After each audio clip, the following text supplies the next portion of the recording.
Assalamualaikum warahmatullahi wabarakatuh. Perkenalkan, nama saya Alia Triananda, NIM 24010910002. Saya berasal dari kelas MI2A, Program Studi Manajemen Informatika, jurusan Teknologi Informasi Politeknik Negeri Padang. Pada chapter 6 ini, saya membuat sebuah aplikasi Windows Form, di mana pada tampilan form yang terlihat terdapat satu area tampilan seperti list box untuk menampilkan data, dan beberapa tombol button yang masing-masing digunakan untuk mengunci struktur dan data tertentu. Di sini kita akan menekan tombol check array, di mana check array digunakan untuk menampilkan dan menguji data menggunakan struktur array yang bersifat statis dan memiliki ukuran tetap. Nah, setelah itu kita akan menekan check array list, di mana tombol check array list digunakan untuk mencoba array list, yaitu struktur data dinamis yang dapat menampung berbagai tipe data. Dan tombol checklist digunakan untuk menguji list, yang merupakan generic collection dan lebih aman karena hanya menyimpan satu tipe data. Kemudian terdapat tombol check stack.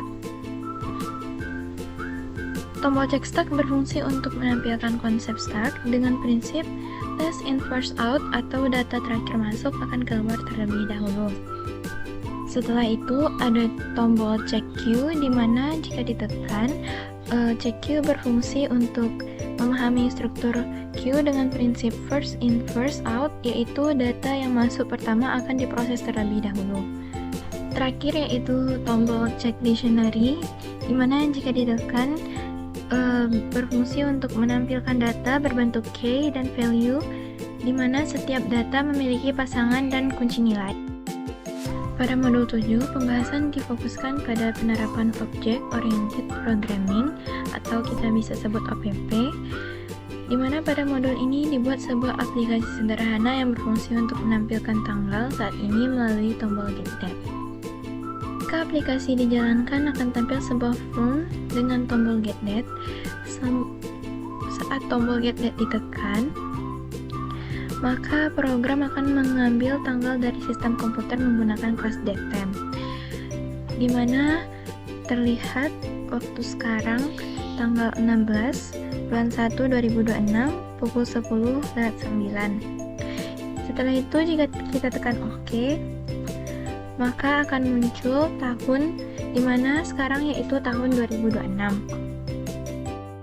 Pada modul 8 ini membahas yang berfokus pada pengembangan aplikasi desktop menggunakan Windows Form serta penerapan konsep Object Oriented Programming lanjutan. Modul ini merupakan lanjutan dari modul sebelumnya, di mana konsep OPP mulai diterapkan langsung ke dalam aplikasi berbasis form. Ketika aplikasi dijalankan, akan muncul form utama yang berfungsi sebagai menu. Pada form ini terdapat beberapa menu dan tombol seperti Get Data, button 1, Abstract, dan form mahasiswa.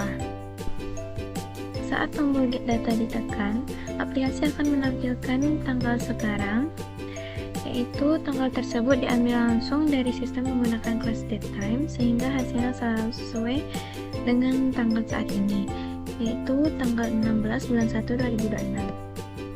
Setelah itu terdapat tombol button 1, di mana ketika tombol button 1 ditekan tidak terjadi proses apapun. Hal ini dikarenakan tombol tersebut belum memiliki logika atau perintah di dalam event klik, sehingga hanya berfungsi sebagai komponen tampilan. Di sini juga terdapat tombol abstrak. Saat tombol abstrak ditekan, aplikasi akan menampilkan pesan menggambar listbox pada position 5,10 dengan isi listbox control. Pesan ini menunjukkan penerapan konsep abstrak class, di mana sebuah metode abstrak diimplementasikan oleh kelas turunan untuk menampilkan informasi tertentu.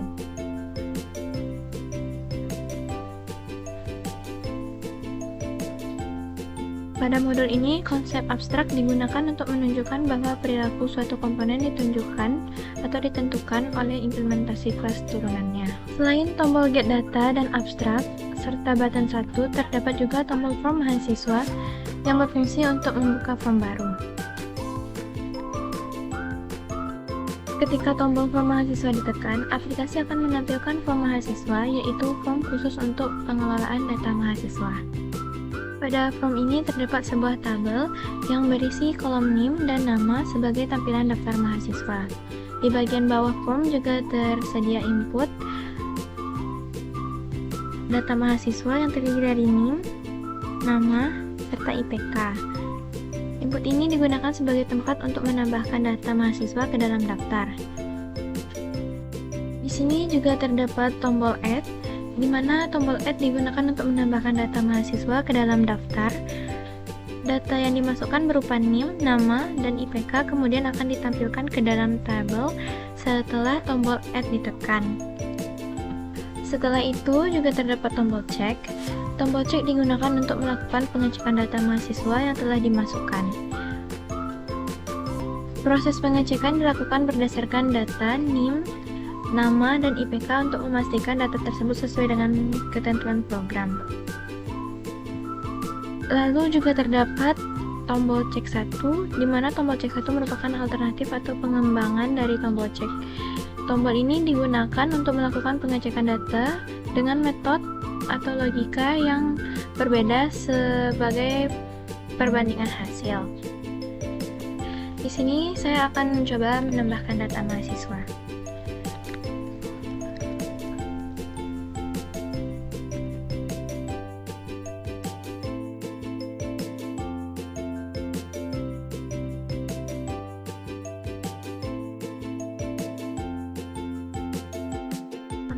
Akan keluar data berhasil ditambahkan. Setelah data tadi ditambahkan, maka sekarang kita akan cek. Maka keluar daftar mahasiswa yang sudah didaftarkan, yaitu ada 4 orang mahasiswa. Setelah itu kita akan tekan tombol cek 1. Nah, di sini Atia juga sudah ditambahkan. Pada modul 9 ini kita diminta untuk menginstal aplikasi MySQL Workbench dan Visual Studio 2019. Setelah itu kita akan membuat database yang bernama PostDB di mana berisi tabel-tabel barang. Nah, pada tabel barang terdapat kode barang, nama barang, harga beli, harga jual, stok, dan tanggal beli. Setelah itu kita akan membuat forum koneksi di mana sebagai penghubung antara MySQL dengan Visual Studio.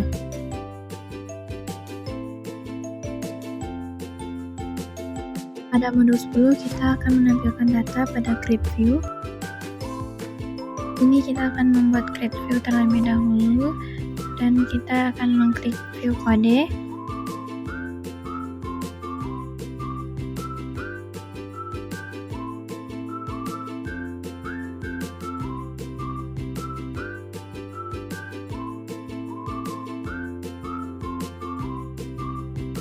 Di modul 11 kita akan membuat CRUD pada sebuah form.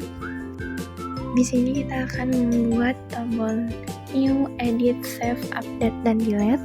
Ketika program dijalankan, setelah itu kita akan membuat data baru dan menekan tombol New. Setelah itu kita akan mengisi data-data yang akan kita lengkapi.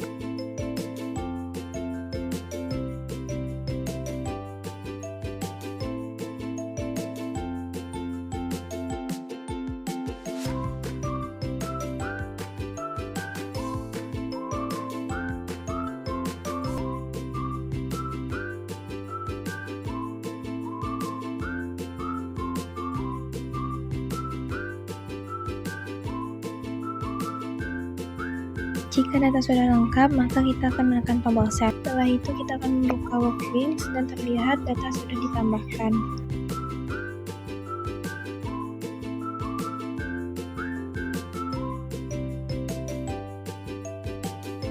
Selanjutnya kita akan mencobakan tombol Update.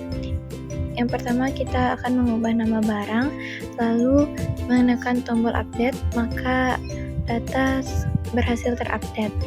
Terlihat nama barang dan stok sudah berubah sesuai dengan yang kita edit. Setelah itu kita akan mencoba tombol delete, di mana kita akan menekan data lalu menekan tombol delete. Maka data berhasil terhapus. Begitu juga jika kita lihat di Workbench, setelah di-refresh maka data juga akan terhapus. Setelah itu saya akan mencoba fitur search, di mana mencari sesuai dengan keyword yang kita inginkan. dan akan muncul hasilnya. Pada modul 13 hingga 16 ini membahas tentang pembuatan aplikasi point of sale, di mana menggunakan database MySQL. Pada modul ini juga mahasiswa mempelajari bagaimana membangun aplikasi desktop sederhana untuk sistem penjualan point of sale.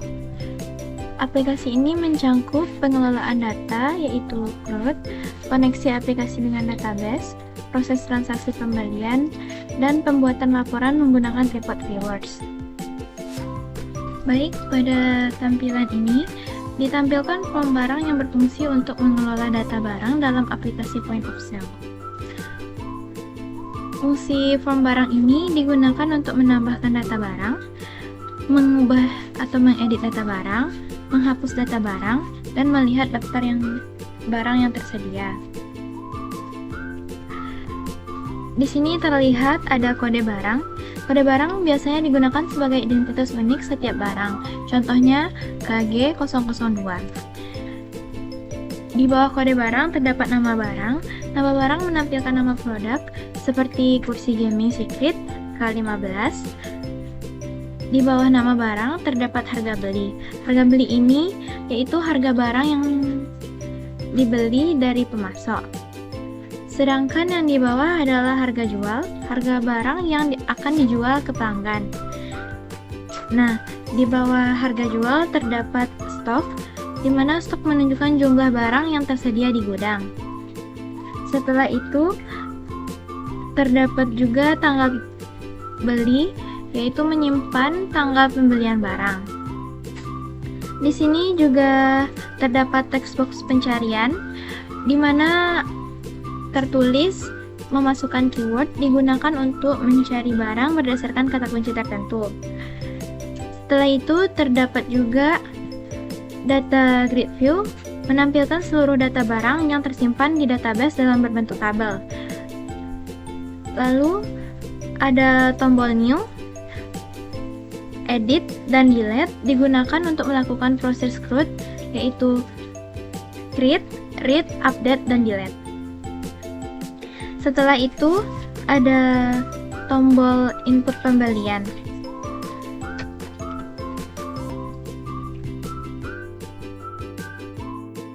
Pada input pembelian yang digunakan untuk mencatat transaksi pembelian barang dari pemasok. Fungsi form pembelian ini yaitu untuk mencatat transaksi pembelian, menyimpan detail pembelian ke dalam database, menghitung total pembayaran. Ada beberapa komponen yang terdapat pada input pembelian atau transaksi pembelian. Yang pertama yaitu nomor bukti transaksi pembelian yang dibuat otomatis, contohnya PB 2026 01 16 0001. Dan tanggal pembelian menunjukkan tanggal terjadinya transaksi pembeli. Serta pemasok menampilkan nama pemasok barang, tersedia tombol tambah pemasok untuk menambahkan data pemasok baru.